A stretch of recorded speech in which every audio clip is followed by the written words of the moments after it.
territoire national.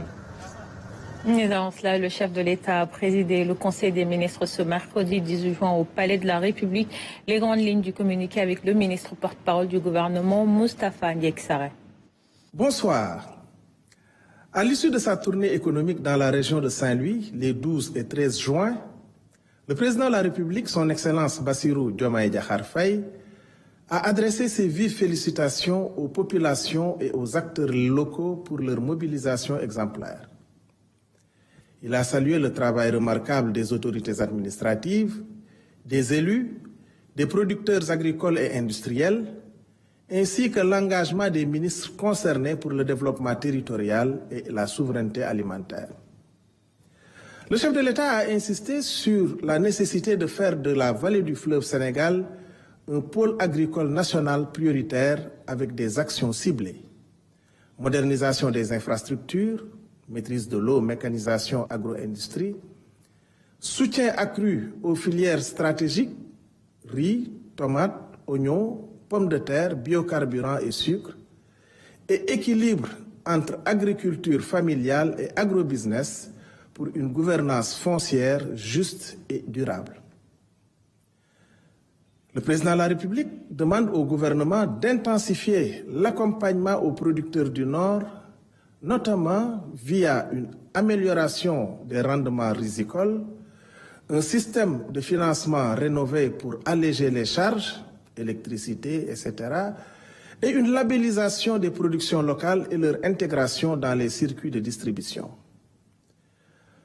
Le chef de l'État a également souligné l'urgence d'une réforme foncière consensuelle, capitalisant sur les travaux de la Commission nationale de réforme foncière pour sécuriser les exploitations agricoles, faciliter l'accès à la propriété et au crédit et optimiser la gestion du domaine national avec une cartographie précise et une prévention des conflits.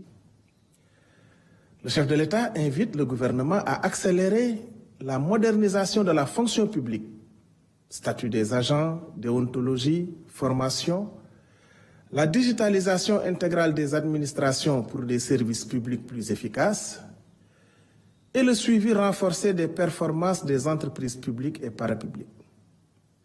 Le président de la République participera au sommet de la CEDEAO le 22 juin à Abuja, réaffirmant ainsi l'ancrage régional du Sénégal.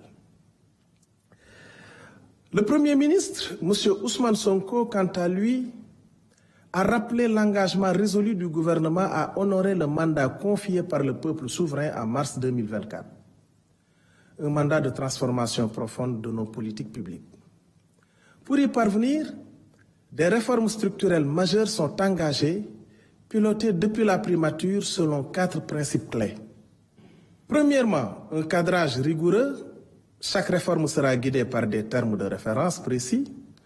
Deuxièmement, une approche inclusive. Toutes les parties prenantes seront associées tout au long du processus. Troisièmement, des priorités claires. L'accent est mis sur les réformes liées à l'agenda national de transformation. Et quatrièmement, un pilotage efficace pour garantir les résultats dans les délais impartis. 3 chantiers prioritaires illustrent cette ambition. Un environnement des affaires modernisé, révision des codes fiscaux et douaniers, réforme de la commande publique et un nouveau code des investissements pour attirer les capitaux étrangers et soutenir nos champions nationaux. Une administration performante et transparente, digitalisation, accès à l'information et une fonction publique recentrée sur les besoins des citoyens, fondée sur la probité et la redevabilité. Une protection sociale élargie, réforme des codes du travail et de la sécurité sociale pour couvrir les travailleurs vulnérables, informels, ruraux, indépendants. Le secteur parapublic, pilier du développement, fera l'objet d'une gouvernance renforcée. Les ministres veilleront à la régularité des organes délibérants, la nomination d'administrateurs compétents et ès-qualité, la mise en place de comités d'audit et de contrôle interne. Enfin, le Premier ministre souligne la mobilisation totale du gouvernement pour réussir ces réformes. Le ministre des Finances assurera leur financement, tandis qu'une feuille de route précise sera établie pour anticiper et surmonter les résistances au changement. Je vous remercie pour votre aimable attention et vous souhaite une excellente soirée.